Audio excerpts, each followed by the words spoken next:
Hello guys, welcome to my YouTube channel unique Jharkhand. अपना प्यार और सपोर्ट बनाए रखिएगा। तो चलिए शुरुआत करते हैं chapter number 4, what books and burial tell अस।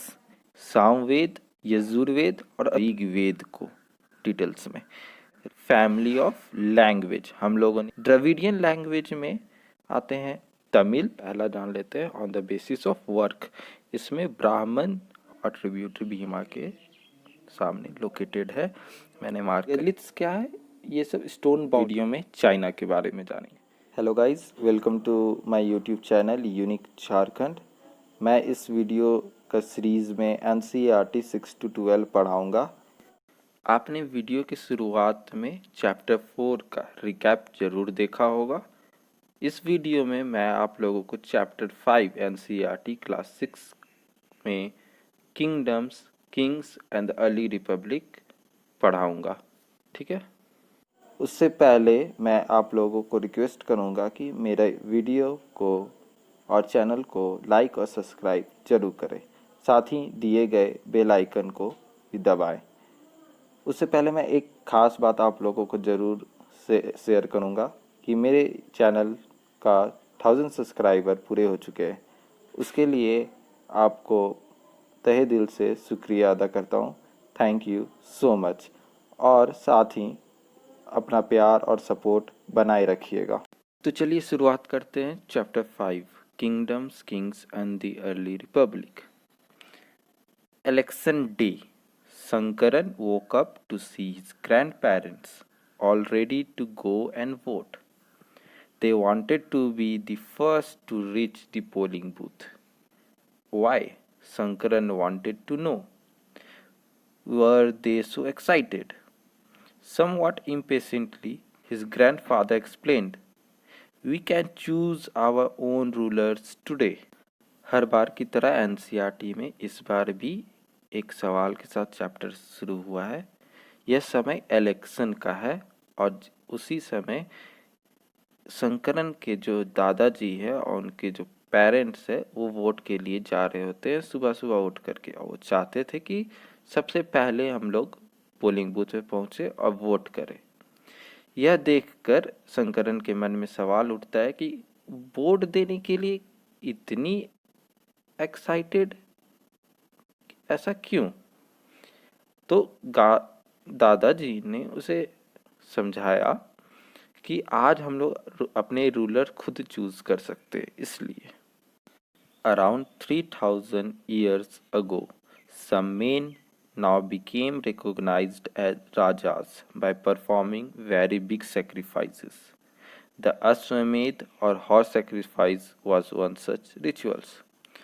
तो 3000 साल पहले कुछ लोग बहुत ही फेमस होने लगे और उन्हें लोग लीडर मीन्स राजा की तरह जानने लगे। ठीक है। और वो इसलिए हुआ क्योंकि वो लोग अश्वमेध means horse sacrifice ritual perform किया करते थे। तो चलिए हम लोग जानते हैं कि अश्वमेध रिचुअल क्या है, हॉर्स सैक्रिफाइस रिचुअल्स क्या है और उसे कैसे परफॉर्म किया जाता था। How Ashwamedh sacrifice was performed. Horse was allowed to wander freely in many and different kingdoms. If the horse was stopped by any other king, then they had to fight. If the king gave pathway, then it was considered that the horse king is more powerful than him. The horse king invites those kings to the ceremony of the horse sacrifice. These kings brings gifts for the king. The Raja's ceremony was attended by his relatives, the other kings, Vish or Vasya, who brought gift for the king, priest who was gifted gifts, but Sudra were excluded from any rituals.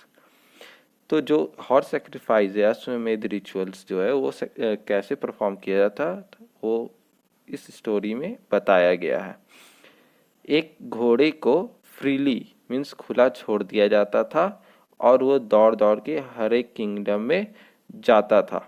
अगर उस kingdom का अगर राजा उस घोड़े को रोकता था तो उस राजा को घोड़े के किंग से युद्ध करना पड़ता था, और अगर उस किंगडम से वह घोड़ा चला जाता था तो यह लोगों का मानना था कि उस राजा ने घोड़े वाले राजा को स्वीकार कर लिया है, यह मान लिया है कि वह मेरे से ज़्यादा शक्तिशाली है।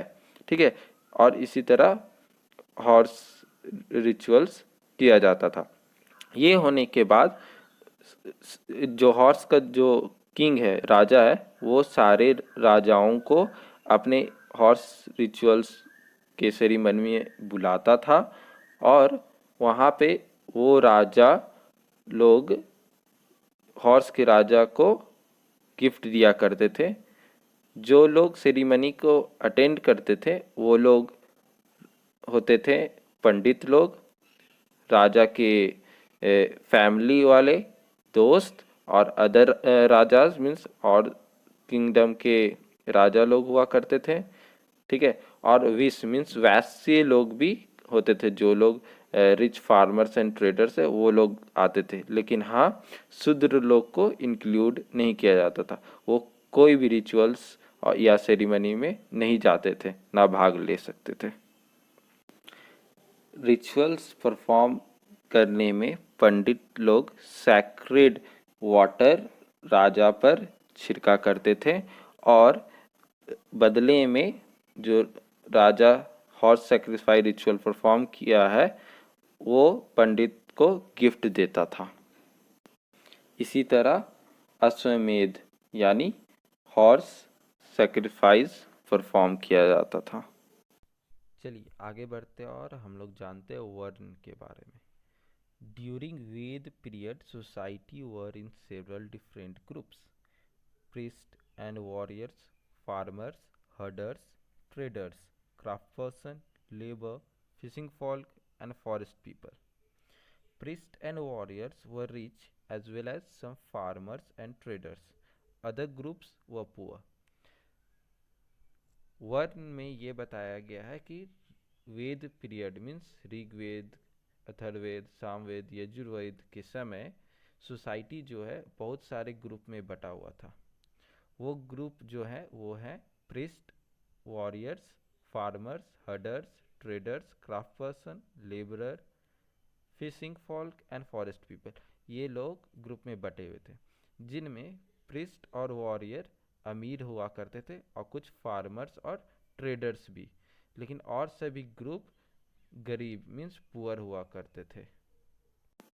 इन सभी ग्रुप को उन समय के प्रीस्ट मीन्स पंडितों ने 4 वर्ण में डिवाइड कर दिया है। पहला वर्ण है ब्राह्मण, दूसरा क्षत्रिय, तीसरा वैश्य और चौथा शूद्र। चलिए हम इन लोगों को डिटेल्स में जानते हैं। पहला नंबर पे ब्राह्मण्स।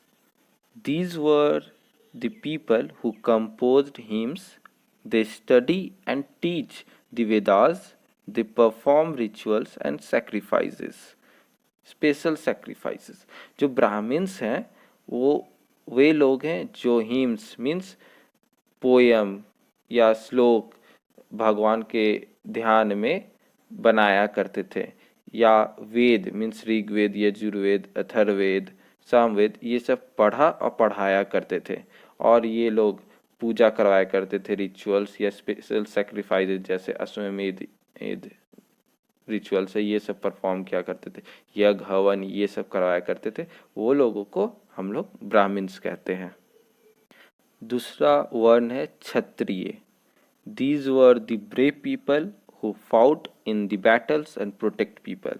ये वो लोग हैं जो लोग ब्रेव हैं, ठीक है, और ये लोग युद्ध में लड़ा करते थे और लोगों को सुरक्षा देने का योग्यता रखते थे। ठीक है। तीसरा वर्ण है Vaishya. These were the people who are traders and farmers. ये वो लोग हैं जो व्यापार और एग्रीकल्चर किया करते थे, मीन्स कल्टीवेशन मीन्स क्रॉप उगाया करते थे, किसान हुआ करते थे, वे लोग वैश्य में आते हैं। चौथा और लास्ट वर्ण है शूद्र। These were the people who were craftsperson or forest dwellers. They performed burials and cremation. Later on, these people were classified as untouchables. तो जो वेद पीरियड के समय जो है चौथा वर्ण जो बताया गया है वो शूद्र है। ये वो लोग हैं जो क्राफ्ट पर्सन और फॉरेस्ट ड्वेलर्स हुआ करते थे। मीन्स वन में घूमने वाले, और क्राफ्ट पर्सन मीन्स कुम्हार और आर्टिस्ट, ये सब लोगों को शूद्र में रखा गया था।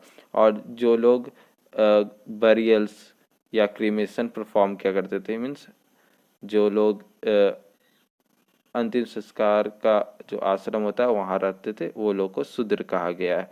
और बाद में यही लोगों को अनटचेबल्स के ग्रुप में डाला गया। और यह बात ध्यान देने वाली है कि क्षत्रिय और वैश्य दोनों ही सैक्रिफाइस परफॉर्म कर सकते थे। अब हम लोग जनपद और महाजनपद के बारे में जानेंगे।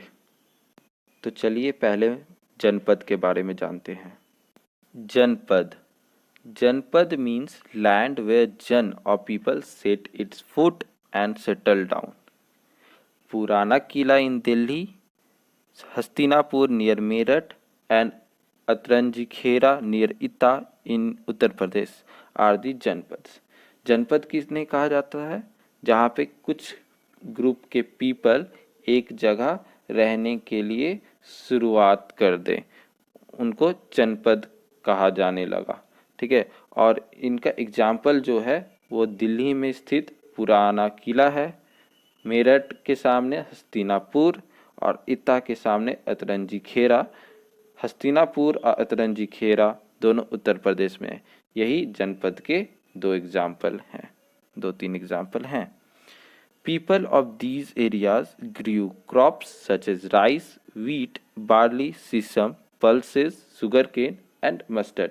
यही सभी क्रॉप्स जनपद के लोग उगाया करते थे। आगे जानते हैं। They made earthen pots of grey in color and others in red color. Painted grey pottery was found at these janpads. On these pots, a simple and geometric patterns were designed। जो जनपद में जो pots पाए गए थे वो earthen pots means मिट्टी का घड़ा बनाया जाता था, जो कि ग्रे कलर और रेड कलर में बनाया जाता था। उस समय एक खास तरह की पॉटरी प्रचलित थी, वो है PGW, जिसे हम लोग पेंटेड ग्रेवेयर पॉटरी कहते हैं। और इन पॉटरी मीन्स पॉट्स पर एक सिंपल और ज्योमेट्रिक पैटर्न्स बनाया जाता था। महाजनपद के बारे में नेक्स्ट पार्ट में बताएंगे। तब तक के लिए इस वीडियो को पूरी तरह अच्छे से समझ लें। नेक्स्ट पार्ट जल्दी ही आएगा। ठीक है, तब तक के लिए सब्सक्राइब, लाइक, कमेंट और शेयर करें। Thanks for watching.